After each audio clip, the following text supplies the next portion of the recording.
Hello and welcome to ASMR Ghost Stories. Grab your headphones. Let's begin. Edgar Allan Poe, to the master of the macabre, murder the cigar girl. In July 1841, the body of Mary Rogers, a 21-year-old brunette, was found in the Hudson River in New Jersey. She had been essayed, and her hands had been tied behind her back. She had also been strangled with a piece of lace. Mary Rogers had been the only daughter of a respectable widow who ran a boarding house for clerks in New York. In her teens, she was known as the Cigar Girl at John Anderson's tobacconist shop on Broadway.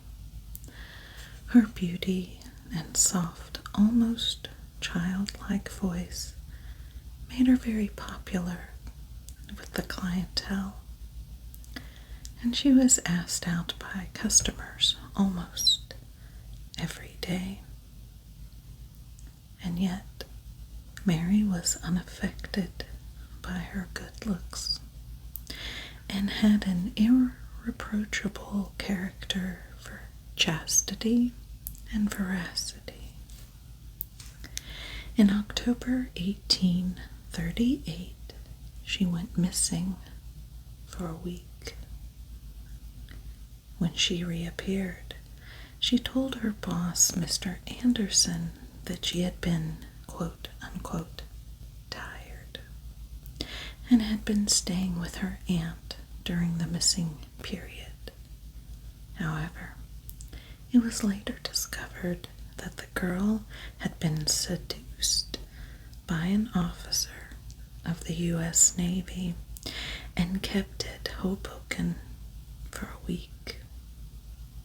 And while she was at Hoboken, people had reported seeing her with another man who was described as a tall individual with a dark complexion. Mary never revealed who the man was. About a week after she returned to Anderson's store, Mary Rogers decided to leave her job. She returned to her mother's boarding house and took up a job there.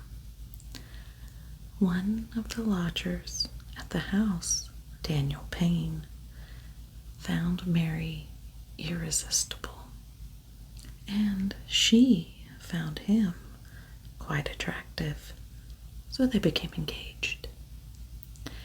Mary tapped on Daniel's door on the morning of July 25th, 1841. When Daniel answered, his fiancée told him she was going to spend the day with Mrs. Downing, her aunt, and she asked Daniel to collect her later in the evening. But Daniel forgot to pick her up. The next day, Daniel called on Mrs. Downing, but she said her niece hadn't visited her. On Wednesday, Mary Rogers was found floating in the Hudson Bay. She had been mutilated, and a piece of lace torn from her dress had been used to strangle her. The length of lace still hung around her neck. A post-mortem revealed that the girl had been essayed repeatedly, possibly by up to 6 men, according to the coroner. Mary's battered face was barely recognizable, and her shoulders and loins were black and yellow with severe bruising. When Daniel Payne was informed of his fiance's death, he went into a state of shock and unalived himself a few weeks later. The police had considered Payne a suspect, but they also suspected two other people: Joseph Morse, a wood engraver who had always been eyeing Mary in a lustful way, and William Cook, a sailor who had been lodging at the boarding house. Morse was cleared when a young woman came forward who said he had been with her on the day that Mary Rogers had been missing. Cook had no alibi, but the police decided that he had no motive for the Redrum and released him. John Anderson, Mary's former employer, was also grilled by the police, but he too had a concrete alibi. The murder investigation seemed to have reached a dead end when the coroner on the case received a letter from an anonymous man. The writer of the missive claimed that he had seen Mary arrive by boat at Bull's Ferry, Hoboken, on the fateful Sunday. She was in the company of 6 rough-looking men and seemed to be flirting with them in a sexually provocative manner. She entered the nearby woods with the men, laughing and singing. Another boat arrived minutes later carrying a trio of distinguished, well-dressed gentlemen. These 3 men got off the boat, approached 2 bystanders, and asked them what the woman was doing in the company of so many uncouth louts.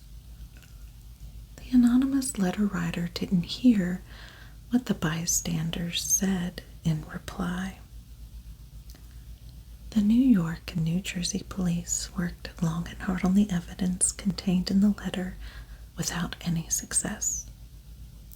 But the course of the investigation took a dramatic turn when the 2 bystanders came forward to corroborate the details of the anonymous letter. More witnesses then came forward. A driver who had been in the area of Hoboken that Sunday said he had seen Mary Rogers with a tall, well-dressed gentleman going into a roadhouse near the Elysian Fields summer resort.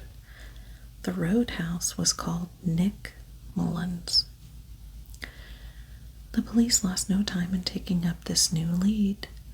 They interviewed the roadhouse keeper, a Mrs. Loss, and she confirmed the driver's story. She said Mary and the mysterious tall, dark stranger had eaten a meal, then left the roadhouse and were seen entering the local woods. Mrs. Loss and several people present later heard a scream coming from the woods. Around this time, 2 watchmen said they also heard the sounds of a woman moaning somewhere in the woodland. Days later, Mrs. Loss's children were playing in the woods when they found Mary's petticoat, parasol, silk scarf, and a handkerchief in a thicket. Again, the case reached a cul-de-sac and the police finally admitted defeat. 18 months later, the case became immortalized in a detective story by one of the world's most famous writers, Edgar Allan Poe, master of the macabre. He called his story The Mystery of Marie Roget, and he set his version of the Mary Rogers murder case in Paris. In the tale, Poe's brilliant wry detective Dupin quickly reconstructs the events that led to the brutal Redrum of the young woman. He discredits the coroner's findings of gang rape and asserts that the killer was, in fact, a lone assassin. He easily deduces this fact by pointing out that there were signs of a struggle at the scene of the crime in the woods. But if 6 men had been involved, as the police had said, then they would have easily overpowered the girl, and there would be no indications of any struggle whatsoever. Dupin eventually gets to a point in the story where he is about to name the Redrummer when Poe irritatingly uses a literary diversion to end the story by pretending he is the editor of the magazine, thus censoring the climactic denouement. However, it now looks as if Edgar Allan Poe was not using the false censorship gimmick as a literary trick at all. He may well have used it to avoid implicating himself in the Redrum of Mary Rogers. In the light of recent evidence, it seems that Poe's amazingly realistic story detailing Mary Roquette's demise is based on facts that could have only been known to the Redrummer of Mary Rogers, and Poe may have been that man. In the summer of 1841, the imaginative 32-year-old writer was in an alcoholic limbo, drinking continually to ease the stress he was experiencing over the slow red rum, or actually unalivement, or let's just say the word death, of his wife, Virginia, who had consumption. According to Poe himself, he was insane during this traumatic period and, quote, suffered long fits of absolute unconsciousness, end quote. He would often seek refuge from his trouble by going into the local woods. According to several reliable reports, Poe, who was a frequent visitor to New York, actually visited Anderson's tobacconists on October 3rd, 1838, and became infatuated with the ravishing porcelain-skinned cigar girl. Was Poe the tall, dark-complexioned man Mary was seen talking to at Hoboken when she went missing for the first time in October 1838?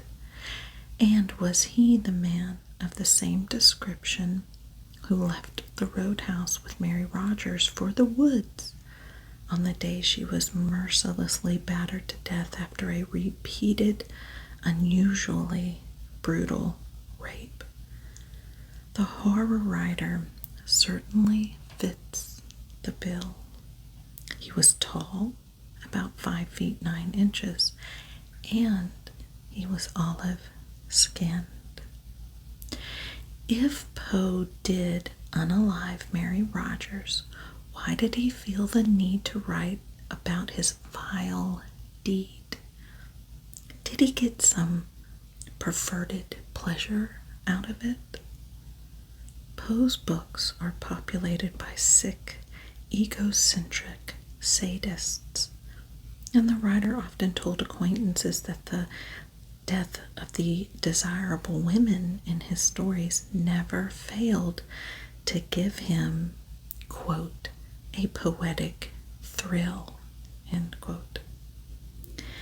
At the age of 40, Poe, now drunk and a drug addict, lay dying on his deathbed whispering, quote, Lord help my poor soul, end quote, over and over again until he died. Thank you for listening. any thoughts on today's story, just comment below. And if you have a suggestion for a story, comment as well, and I'll see what I can do about putting it on a future episode. Hit that subscribe and notification bell, and hit that like button so it lets me know that you're enjoying these types of stories. So until then, stay just a little scared.